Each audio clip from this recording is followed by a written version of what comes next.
Yo, yo, yo, what's up, everybody? This is Toby with Line Security, and we are back for another machine from Hack the Box.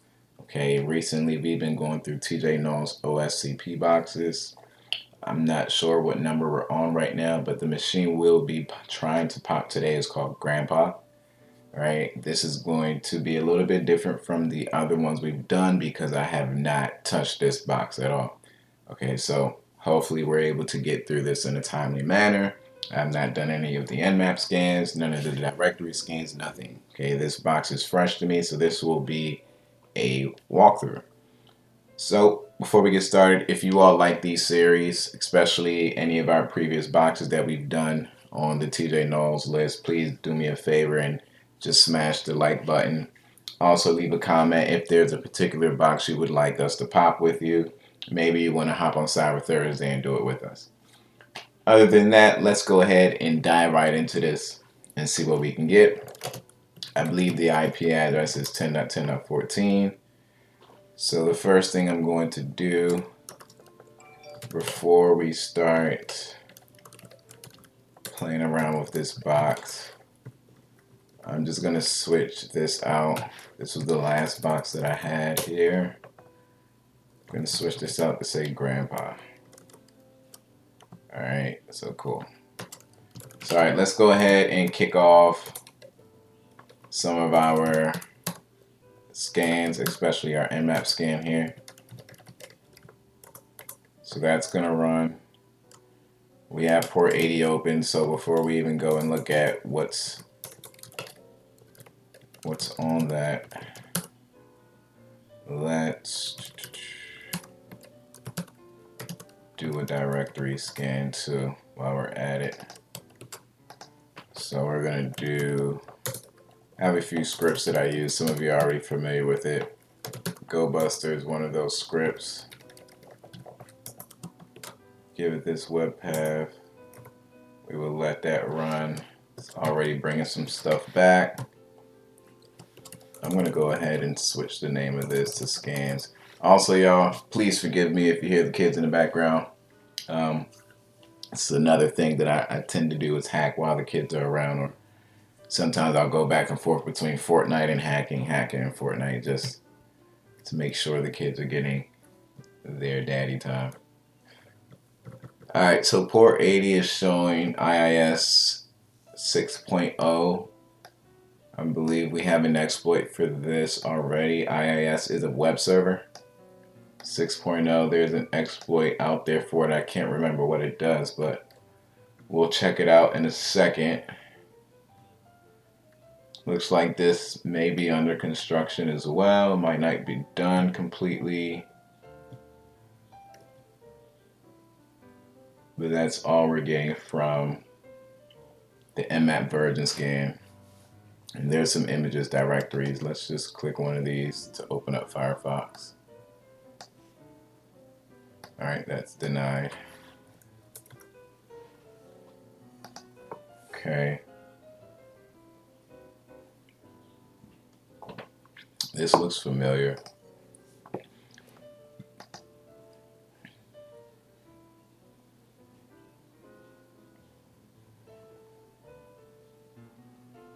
I'm just reading this stuff here, seeing if there's anything interesting, but not really. Okay. So GoBuster, what's this? Underscore private.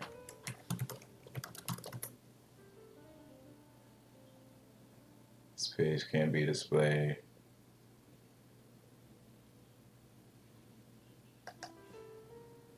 Alright, so I'm going to open up a new screen while that's going on.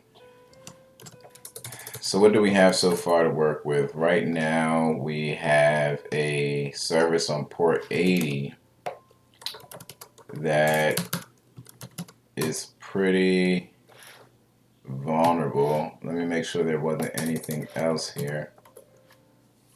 Nope, just port 80.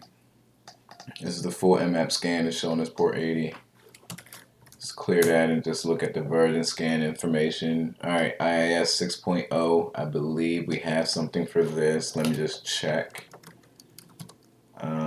Where am I exploits. I think it's with the Chiha clan.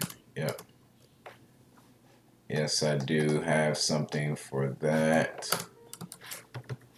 We'll copy that down. Whoops. What did I get? Oh, -R. Alright, so there's an exploit here. Alright, we have an exploit here. Don't know what it is yet. I'm not going to use it. Just wanted to copy it down. But let's see if there's anything on Searchsploit. Because that might be the same thing. I don't know yet. Searchsploit 6.0. A denial of service attack. I'm not too interested in that right now. Denial of service attack. Oh yeah, this was, I think this is what that Python script is actually. We did this on another box. And some other web dev stuff. But I believe this remote buffer overflow gives us remote code execution. Let's just look at that. Let me see. 41738.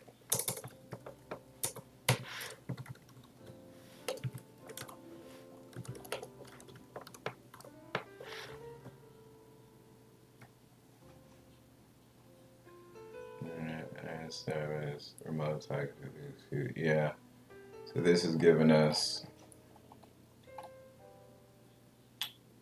some remote code execution. I wonder if this needs to be the target IP and port. So let's look at this to see what this is. It has some shellcode in here. I don't know if we need to change that. Usage, we're going to use the script, the target IP, the target port, our IP, and our port. I like this one better. I'm trying to figure out where I got this from though. It's not this. Can't be. That one has the shellcode at the end. Let's see. I got it from somebody's repo, 6.0. Exploit GitHub.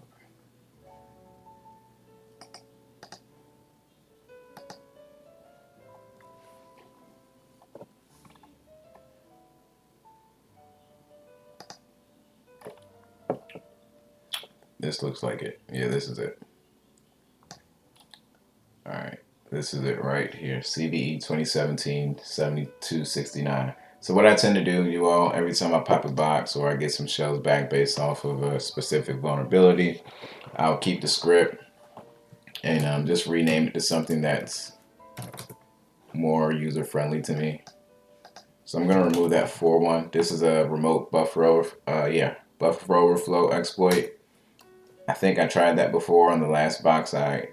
There's a IIS server running 6.0 on it, but I couldn't get it to work. Maybe I did. Oh, I think what I didn't do was just change the shellcode in that. That's why it didn't work for me.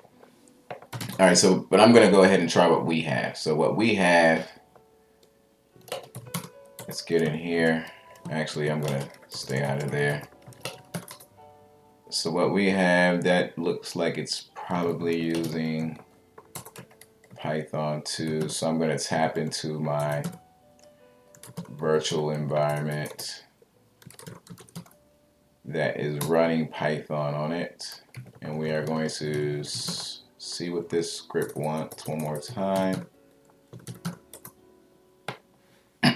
Target IP, target port, reverse IP, reverse port. So let's go ahead and start up a listener on 1, 2, 3, 4, just in case this does work. That was the wrong password. Okay, that's listening. And then let's execute this. So we want the target IP, which is 10.10.10.14, right? Yep. That's the target IP. Target port is 80. Reverse will be us on port 1, 2, 3, 4. Python script, target IP, target port, reverse IP, reverse port. We'll let this run. Yeah, this is starting to look familiar. We did a, you know what? This is the grandpa box. So I think what we did last time was grandma. All right, so we got a shell on the box, so that did work. Okay, this exploit did work. All right, not Y CVE 2017 76 72 7269. Just want to see why what this vulnerability was about again. WebDAV remote code execution. And if you don't, well, we'll come back to that one thing at a time. Vulnerability exists in IIS when WebDAV improperly handles objects in memory, which could allow an attacker to run arbitrary code on the user's system. An attacker who successfully exploits this vulnerability could gain the same user rights as the current user. Right, but okay, it improperly handles objects in memory. Okay.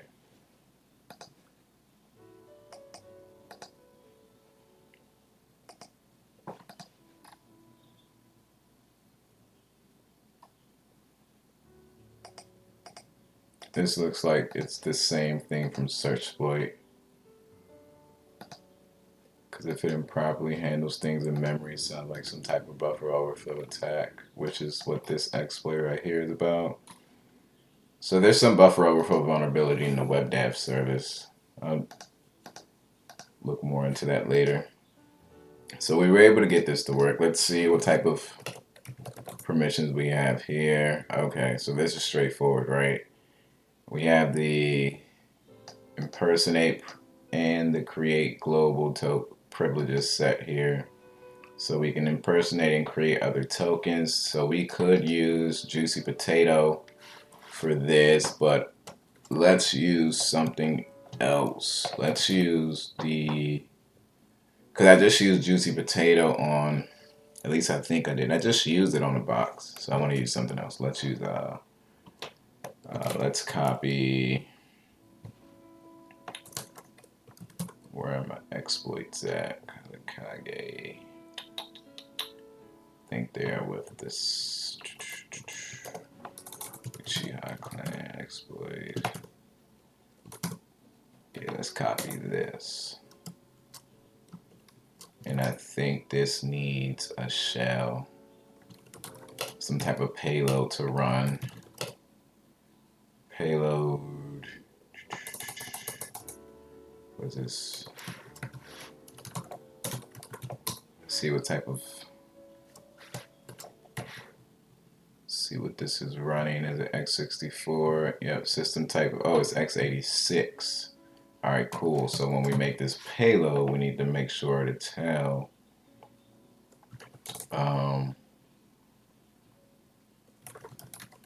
MSF Venom that it is x86. Or we don't have to tell it. I think it'll do it by default. Lhost 10, 10, 14, 13, Lport equals, and I'll explain why we're making this in a second. Exe, the output will be, we'll just call it shell.exe. And I think that's all we need for this, nothing special. So that's going to create a shell for us. And the reason we're going to create that shell, because I believe this Tarasco exploit is, let me not make anything up. Let's read it.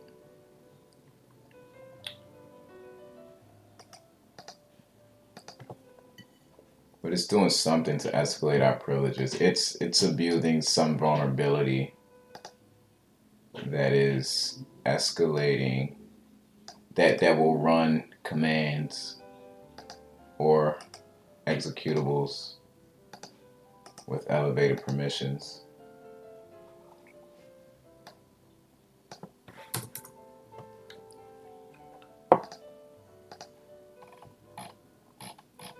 Thought he was going to explain it.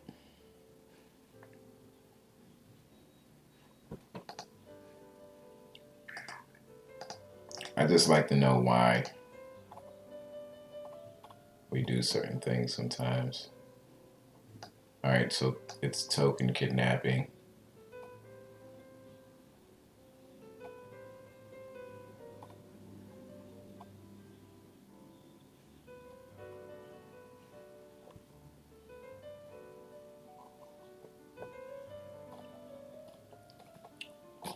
So it's token kidnapping. It's just, obviously we have the permissions to create and impersonate tokens. So Tarasco is, it's an executable that it looks like it's just stealing some tokens that are probably being used and using it to run whatever commands we give it.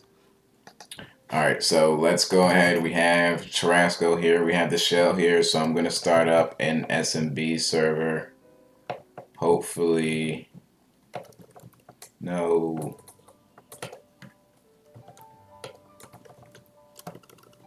Alright, so now I got to remember to locate SMB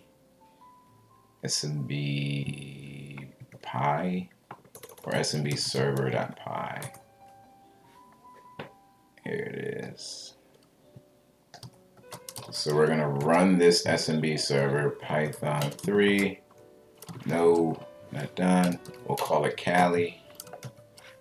So this is gonna start up an SMB server in our local system here. It's using Python 3. This is where the Python script is located. We're gonna name our SMB server Cali, and it's gonna run or start up from this current directory where we have the files that we need. So we'll let that run. And while that's getting ready, we probably want to be in a directory we have permissions to download and retrieve stuff from. We gotta run that. This script is sudo.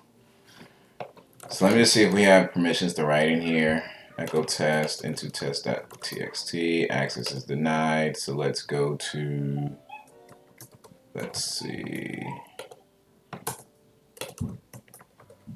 Windows temp. Let's see if we can echo this into here, and we can.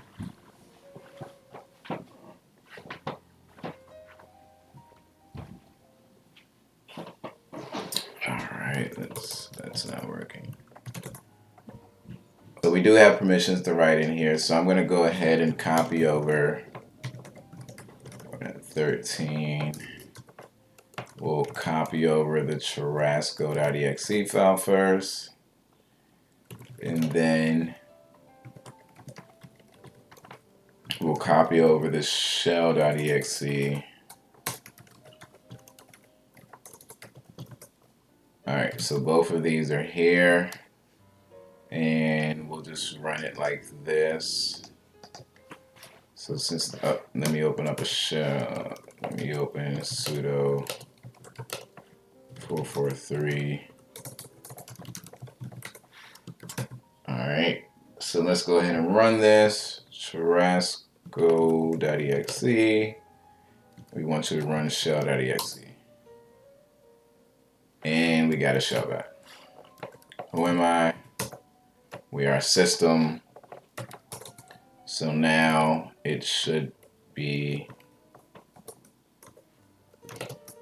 simple for us to go and look at what we need now.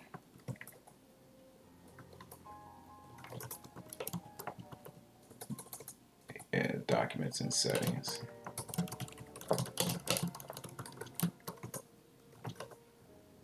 Okay.